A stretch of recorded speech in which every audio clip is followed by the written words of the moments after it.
We now go to the other gentleman from Tennessee, Mr. DesJarlais. Thank you, Mr. Chairman, and thanks to our witnesses for appearing here today. Mr. Arkush, as I listened to your testimony, it reminded me of a reality TV show that was on, I think, Ashton Kutcher, where you've been punked. And before I spend time asking you questions, I want to make sure you weren't punking us today with that testimony. Okay. Why do you think so many of our companies are going overseas to create their businesses?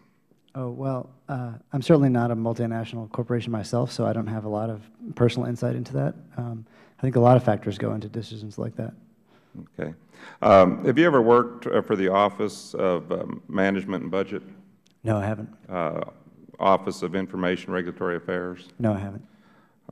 Have you ever headed an executive or independent agency? No, I have not. Owned or operated your own small business?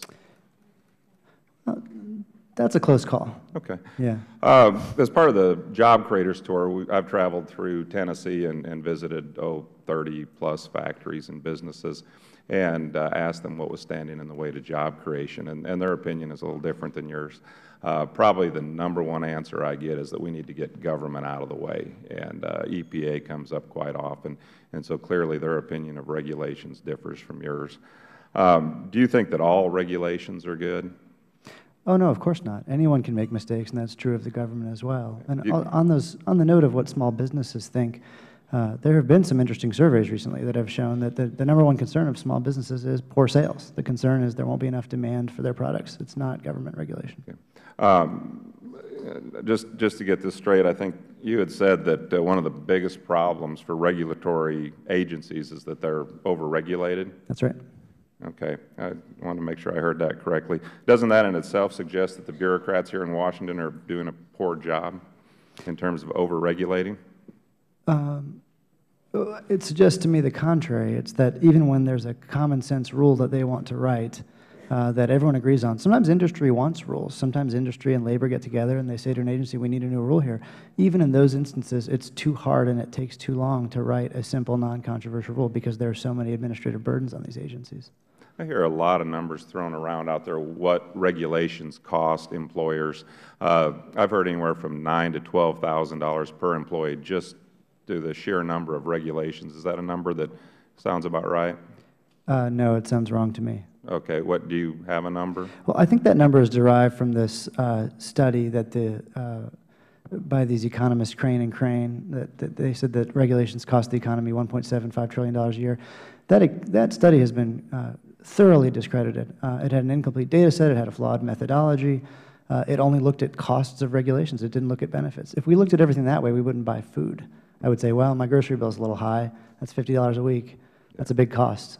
Well, I don't disagree. Some regulations are good. I'm not trying to sound like I'm anti-regulation, but what I'm hearing in the real world from real job creators is that we need to get government out of their way, and they are overburdened. So I appreciate your testimony and being a good sport with. I have one real world. I do have one real world personal response to some of this. And the Lacey Act concerns. Okay. I actually am the way in which I have a small business is I'm a musician, and I actually work in a band that we play weddings and bar mitzvahs. If you have anyone, you have it. And I'm excuse me, but no soliciting here. I'm sorry. You know, if we let it start with you, you'll end up with Pepsi cans sitting on the. With all respect, that was a joke. But I'm a guitarist, and I don't have concerns about the Lacey Act. It's not a problem for me. It's not a problem for my business. I wanted to get to Mrs. LaValle for a moment because clearly you've got a great story there. In your testimony, you indicated that the USDA previously promoted consumer-driven small-scale processing operations. Can you expand on how the new rule now restricts your operation? Certainly, when we go back to the proposed rule, what it says in the proposed language is that it bans packer-to-packer sales, does not differentiate size or anything, nor do I believe that differentiating size is an answer by any means. However, what it says is 2/3 of our animals actually are sold directly to a packer.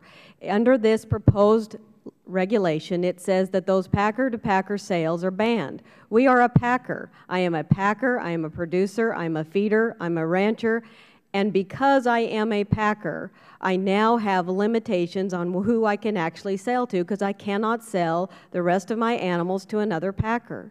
Okay. The Chairman's been quick with the gavel, but I just want to real quickly, if I get my question, maybe he'll let you answer. Is it true that JIPS agreed to conduct a more rigorous cost-benefit analysis of the rule in response to the stakeholders' concerns? It is true, and we appreciate that. However, what we would like is that there be that be open for review and comment. We know that the original economic analysis was flawed. And so, again, just as you all have said, 147 of you have written a letter saying that this process should be open for public comment. We want that to be the case. And we've heard that that won't be the case as far as being open for public comment. That review, that cost-benefit analysis should be open for review and public comment. Yes, ma'am. Thank you, Mrs. LaValle. I yield back. Thank you. I thank the gentleman and the gentlelady.